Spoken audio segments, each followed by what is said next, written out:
سارے شہداء کی مزارات ایک ساتھ ہیں اور جن کی شناخت دیہات والوں کو بھی تو جن کو پہچانا انہوں نے ان کو الگ الگ دفن کیا. وہی جو میں نے آپ کو پہلے بتایا کہ حضرت سیدنا حبیب ابن مظہر اور ایک روایت کے مطابق حبیب ابن مظاہر یہ بھی صحابی رسول تھے اور امام حسین کے بچپنے کے دوست تھے, ان کی قبر الگ تھی. اسی طرح سے سارے شہداء کی قبریں ایک ساتھ, جس کو گنج شہیدہ کہا جاتا ہے, ایک ساتھ ان کی قبریں تھیں. اور حضرت امام علی اکبر, امام علی اصغر اور امام حسین کی وہ تینوں قبریں, علی اکبر پاک کی قبر پائتی میں تھی اور امام علی اصغر کو سینے پہ رکھ کے دفن کر دیا گیا تھا. تو جب وہاں پہنچے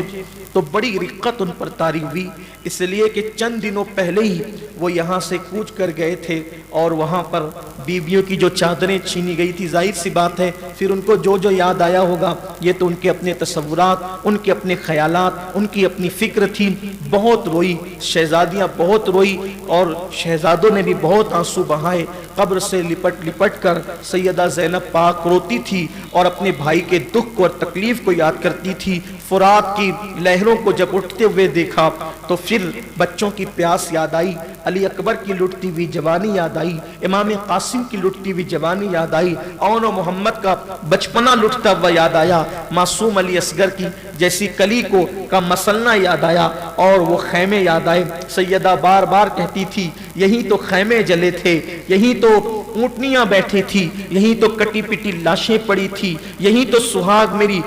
بھابھیوں کا اجڑا تھا. اس طریقے سے یاد کر کر کے روتی, آہو بکا کرتی. اور اس کے بعد پھر جو ہے کہتے ہیں کہ انہوں نے چند راتیں, اور ایک روایت کے مطابق صرف ایک رات, بعض روایت کے مطابق چند راتیں اور بعض روایت کے مطابق پوری ایک رات انہوں نے وہاں پر اللہ کی عبادت کی اور قبروں پر حاضری دی. اور اس کے بعد پھر وہ لوگ سوئے حرم روانہ ہو گئے. وارثان حرم جب سوئے حرم کی طرف روانہ ہوئے تو اب جذبات کا جو تلاطم تھا, ذہن و خیالات کے جو جذبات رہے ہوں گے, آپ جانتے ہیں جب آج کا کوئی انسان مدینہ منورہ کی طرف روانہ ہوتا ہے تو کس طریقے سے رہ رہ کر اس کو اپنے غم یاد آتے ہیں اور اپنی تکلیفیں یاد آتی ہے, اور انسان سوچتا ہے کہ جب رسول اللہ کے پاس جاؤں گا, اپنے آقا کے پاس جاؤں گا کہ تو سارے اپنے دکھڑے سناؤں گا, سارے اپنے حالات زندگی سناؤں گا, سارے اپنے غم اپنے محبوب کی بارگاہ میں پیش کروں گا. اس لیے کہ جب انسان مدینے جاتا ہے تو دل کہتا ہے کہ میں بے سہارا تو نہیں, میں تنہا تو نہیں, میں اکیلا تو نہیں, اس لیے کہ میرا سب سے بڑا چارہ ساز اور میری سانسوں کو جو ہے وہ سنبھالنے والا, میری آس, میرا سب کچھ تو مدینے والا ہے. تو میں جا کر کسی اپنے ہی کو اپنے دل کی بپتا سناؤں گا. کہنے والے نے کہا ہے کہ جب دور سے مسجد کے مینار نظر آئے, آسی کو بخشش کے آثار نظر آئے, مجرم کو رہائی کے آثار نظر آئے, بلکہ جب حضور کا دیار پاک جیسے جیسے قریب آتا ہے تو دل کی دھڑکنیں تیز ہوتی جاتی ہے. بس یہی کیفیت ایک عام انسان کی ہے, ایک عام امتی کی ہے, جنہوں نے گود میں کھیلا ہوگا, جن کو حضور نے کھلایا ہوگا اور حضور نے جن کو اپنے گھر میں پالا ہوگا, ان کے اپنے جذبات کا تلاطم کیا ہوگا. لکھنے والوں نے لکھا ہے, کہنے والوں نے کہا ہے کہ جیسے جیسے مدینہ طیبہ قریب آتا ان کو اپنے پچھلے اپنا ماضی یاد آتا جاتا. گویا کہ سیدہ زینب, امام زین العابدین اور قافلے کے وہ لوگ جو شعور رکھتے تھے, یعنی نوجوان تھے, عمر میں بڑے تھے, وہ سوچتے تھے انہی منزلوں سے تو گزرے تھے. ساتھ قاسم بھی تھے, علی اکبر بھی تھے, اون و محمد بھی تھے, اور اسی طریقے سے نوجوان ساتھ تھے, بھرا پورا قافلہ ساتھ لے گئے تھے. اور جب واپس لوٹ رہے ہیں تو چند لوگ ہیں اور ان کے چہرے کا حال بھی یہ ہے کہ چہرے پیلے پڑ چکے ہیں, آنکھیں سنی سنی ہیں, آنسو خشک ہو چکے ہیں. حالت یہ ہے, اللہ اکبر, جیسے جیسے مدینہ منورہ قریب آتا ہے جذبات کا تلاطم جو ہے وہ بڑھتا چلا جاتا ہے, حتیٰ کہ اب کھجور کے درخت نظر آنے لگے, مدینہ طیبہ کا نخلستان نظر آنے لگا, اور پھر اب جو آنکھیں خشک ہو چکی تھی رو رو کر وہ آنکھیں پھر سے برسنے لگی, اور دل میں گویا کے خیال آتے ہوں گے کہ جائیں گے تو نانا کو حال دل سنائیں گے,